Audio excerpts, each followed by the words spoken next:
Nu ko, vis tiek reik tau įžangėnį kalbą pasakyti apie tau savo idėją, kai jau sugalvojau, reik daryti. Apie tau savo keistą gamtinį idėją. Gal išsiplėtos iki didelį verslą, o gal ir čia nieko nebus. Bet jeigu jau pradėjau, reik padaryti. Padarysim iki galo, rimtą ir pamatysi tu keistą, gamtinį, biškį meninį, vis tą idėją tepės. Nu ko aš žinau, pirms tas dublis, pati pirm pradžia vis tik reik drausos turėti. Gal netep lengva ir kurti tau kanalą, bet ko pabandyti reik. Nes nežinau čia, gal iš pradžių ir sunkia papasakot mėginaus bišk pafilmau, nu pažiūr kap nusifilmau, pafilmau, vėl pažiūr kap nusifilmau, bet kas montaus, gal sudidlios toks įdomis veids, gal žmonėms, kaip jums žiūrovams ir patiks. Ta vis mon filmavimams toks gal stilius, gal kažkas ir nesuprasto žemaičių tarmės, ar žemaičių kalbos, iš tikrųjų turėtų būti kalba, bet gal kaip Lietuvoje visam ir tarmė. 2 savaitės ruošiaus pradėti filmuoti, bet vis lytus ir niekap nei pradėti to filmavimą, bet šitą jau antrą dieną nėra lytaus ir gal po bieškį nufilmuosim kažko, vis tiek to įžanga, ta įžanga gal ir nebus, čia nebus profesionalė, tam mon kanal niek nebus to profesionalom, čia bus parodyta apie gamtinį idėją, katro jūs galite irgi ir paremti galės, ir čia mon to idėjo ir svečių namoks, ir išnakvuoti galės, ir inkilų įsigyti, vabalų namėlių, čia bus tokia keista gamtinė idėja. Ir jūs galėsite pažiūrėti tau kanalą, gal karts nukart, jei nenukris mane į ups, aš pradėsiu nuo po bieškį reklamuoti. Nu ir gal kažkas gaus, gražaus, įdomaus, o jei negaus gražaus, įdomaus, tai nors bus pabandys, pamėgėnis, bet tokių darys. Toks gyvenims, reikia kažkur mėginti į priekį, negal sustoti. Visi stengas dėl kažko, tai ir aš biškį pasistengsiu dėl tą savo idėją. Ta idėja ir pavadinti Pelėdų vardu. Pelėdas ir tudė, ką gimiau 13 name. Nes Lietuvoje ir 13 pelėdų rūšių. 2013 įsigijau čia tau sodybą, kur pamatysit, kur vyks vis tas filmavimas. Mokyklo vis laik būdavau 13. Man lyd vis gyvenim 13 skaičių. Tudė pavadinau vis tau, kas čia vyks, pelėdų idėja. Nu, gal paskiau persivadins metų kokių eigo, bet manau, kad prigys tas pelėdų vards ir prigys jau pušę deiną ir prigys ir visam laikau, nes vadint pelėdų sodybą, pelėdų idėją, pelėdų veiklą, nors sakau, mes darom čia visko, bet iš tikrųjų, ką klaus žmonės, kiek čia esi, sakau, aš viens pats, ne. Nu, da šiokiai tokiai pasumdau, kartas padeda, kaip savanorė, kaip padėjėja, nes visiems keist ir tą mon idėją. Gal ir aš esu koks nors biškeis, bet iškeistų žmonių gal ir laikos tas pasaulis, nes keist žmonės prigalvo keistų dalykų. Gal įdomiau todėl ir gyventi ir šiam krašte. Nu ko, geros arbatos, kaip sakė, geros pradžios. Žiūrėkit, sekit mon idėją.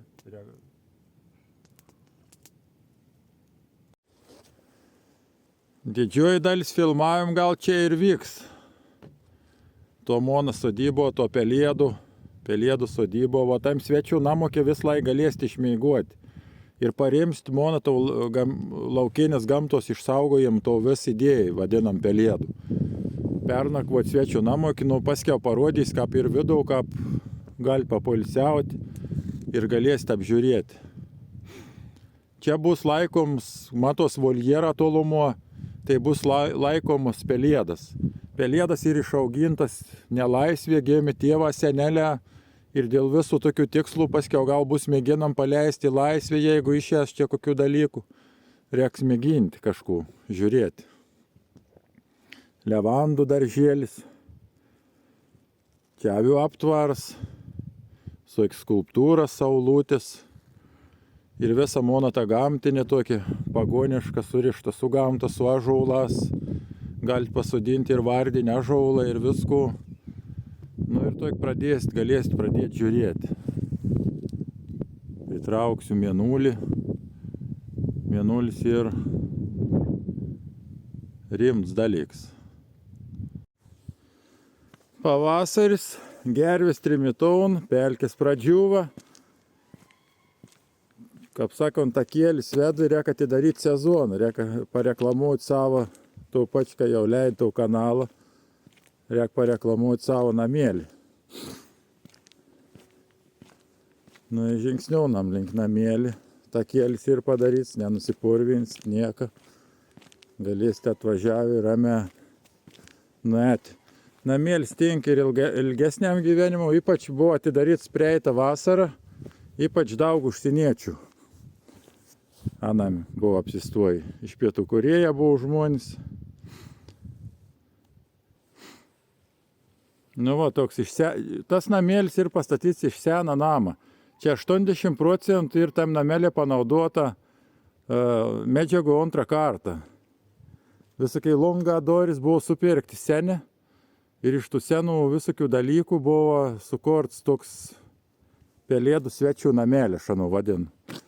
O kaip žmonės, nežinau.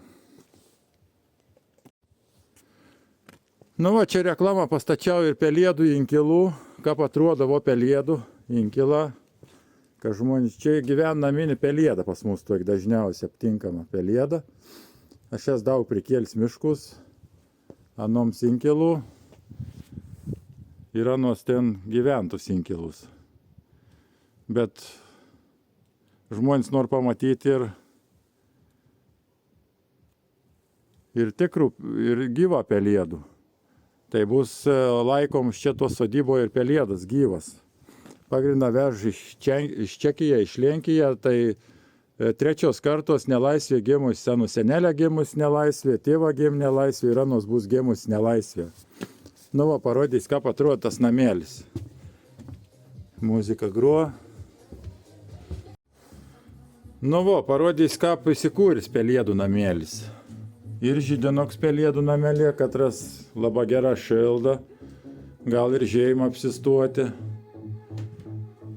Ir žiemą, ir vasarą žmonės užsiko ir paveikslų su pelėdom pritapyta.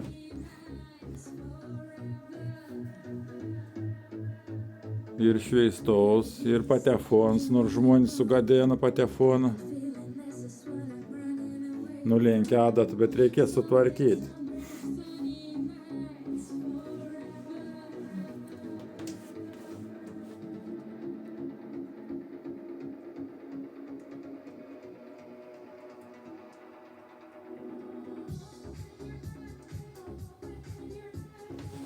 Ir fotelis sodienis.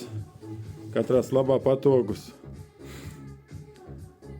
Ir gal leisti romantiškus vakarus. Parodys ir geras lovas padarytas.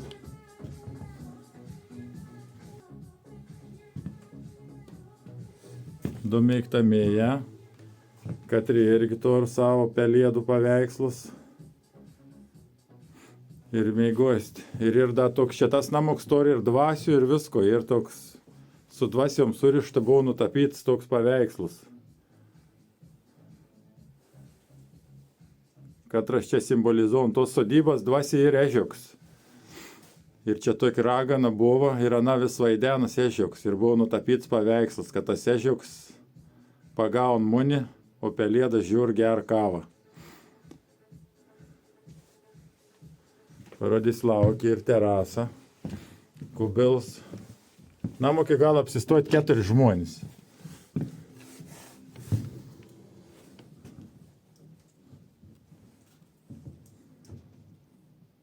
Kubils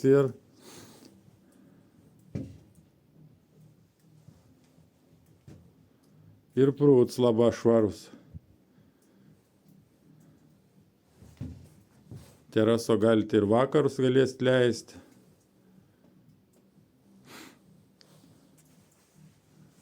Ir buvo, kadangi ir dvasių, tai buvo įsigytas angel sargas tom dvasiom. Kad saugotų čia viskas meikt ir mano dvasių nieks nebaidytų. Nu, gal po bieški, gal ir pelėdas pradės ūbauti. Nes čia šiaip visą tą idėją ir tą gamtinį idėją ir dėl laukinės gamtos išsaugojam. Nes čia ir mon vaikystės hobis. Ir nuo vaikystės svajojau būti gamtininkas, keliautos ir fotografas. Ir čia dabar šio sodybo, kad nupirkau 2013 metais, to viskas įsigyvendinti. Ir jau 10 metų vis kurto vidėje ir vis galvoju pradėti startuoti ir niekap neišėn mane čia startuoti su to vidėje. Bet gal dabar man tas gyvenimas te pradės leist, nes jau daug visko padaryta, daug visko įsigyta ir po bieški ir galėsim pradėti startuoti. Nors ta ekonominė situacija dabar ir tuok, dabar tas karas daro ir čia tai karą visokie ir ekonomika, bet iš tikrųjų žmonės tokie ir nutoli nuo gamtos. Ir jiems reikia priartinti prie gamtą. Ani gal net nepriartėti prie tą gamtą, bet gal paremti toks gamtinis idėjas, kad ir gamtininką. Nes žmonės būn pasistatę namą už 100 000, už 200 000 ir neskiria ne vien centą gamtos išsaugojimą. Nors vis medžiagas, vis savo reikalus paėmam iš gamtą. Ir tokie, kaip aš esu kūris tokia gamtinė organizacija, gal paremti. Ir galės išnakvoti pas mane ir namelėje svečių ir galės pamatyti, kaip ir apie gamtininką gyvenim, kuo tas gamtininkas gal padaryti ir kaip viskas vyks. Nes labai sparčiai nyksta ir kraštovaizdžiai paukščiai, ir miškų paukščiai, nes labai daug mišką ir niokojam, peivų paukščiai, visokie pesticidą, herbicidą ir peivus porškiams išariamas. Labai sparčiai viskas nyksta. Nu, noriu parodyti dar vieną, čia ir miške senų laikų kažkoks rusioks, matyt, senas laikas buvo čia kokia sodyba ir išliekis toks žemių, kupsta, paaugis jau eglėm, bet čia puikiausia tink šikšnosparnių irgi žiemavietę sutvarkyti. Tai reik nedaug investicijų visai. Tai jau čia parodys. Tai nedaug investicijų. Čia ir toks per didelis kelias. Čia reikėtų įmontuoti duris ir duris tokį padaryti tarpelį, kad šikšnosparniai įlįstų, nes tas duris, tada klimats orą nesikeitaliu labai gerai. Patink šikšnosparniai, reikėtų koloną padaryti, įlįsti į vidų. Čia biški pažiūrėti. Čia ir kažkokių maišų prikrauta. Bet čia puikiai. Labai gera žiemavietė gautams. Jeigu tai reikėtų nedaug investicijų, pamūryti koloną, įdėti duris, užmūryti biškį tarpą. Ir čia turėtų pradėti rinktis irgi nemažą šikšnosparnį, net kelių rūšių, nes toks veids ir labai šikšnosparnė labai aišku tokių. Pažiūrės gal netyčiom žeimo čia, kokį nors, bet abejoju, čia kas žeimos. Nu, tokį čia nedidelis, bet šikšnosparniams čia būtų labai tinkama vieta. Javaniai susižavėtų tau. Neišgausdinsi šanų.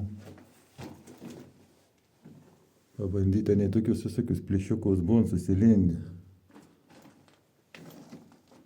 Jau aš žinau, tam Rusija koraniai, katras kokio veito kaba, žeimo.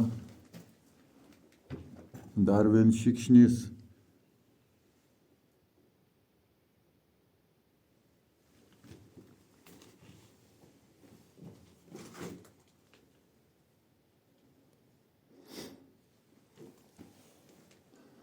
Nu, tokius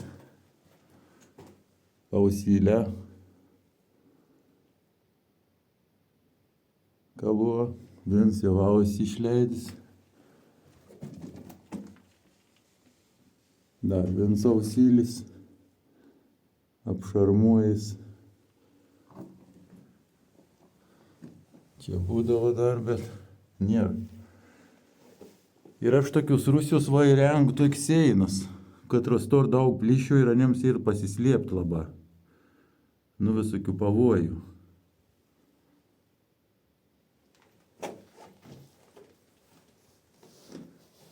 Ir anie čia galbūt prisilindė ir čia prilentų šikšnių. Čia savo pažymėjais vien.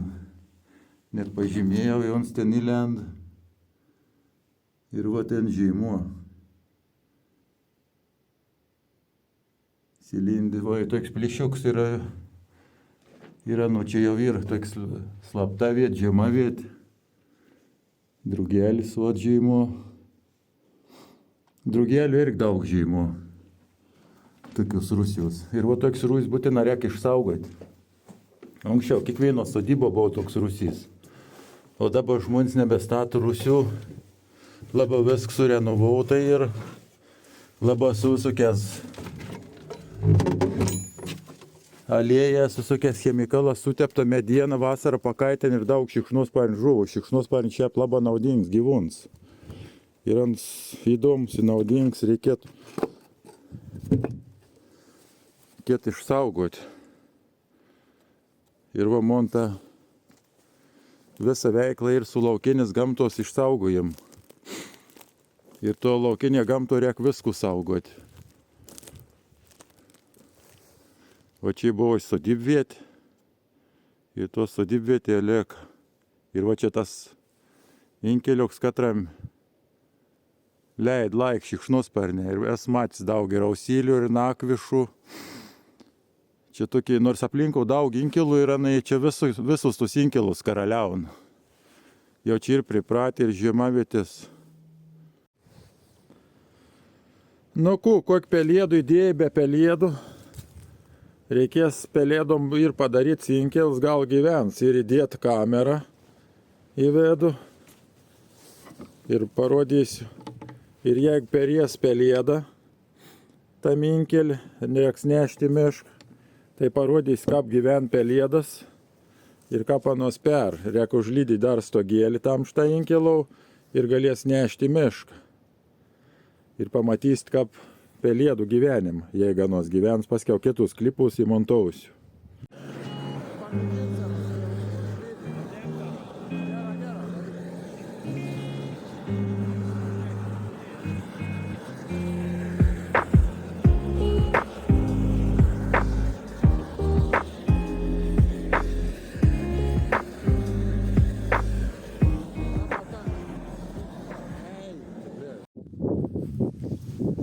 Nu va, paskutinį pirmos laidos filmavim darau.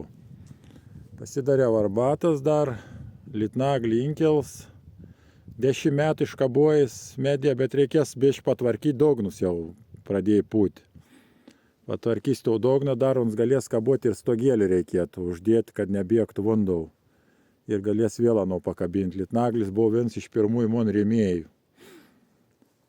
Ir manau, įvertinsit, ką pirmą kartą, toj pirm filmam įvertinsit monto vis laidelį ir vis filmavim.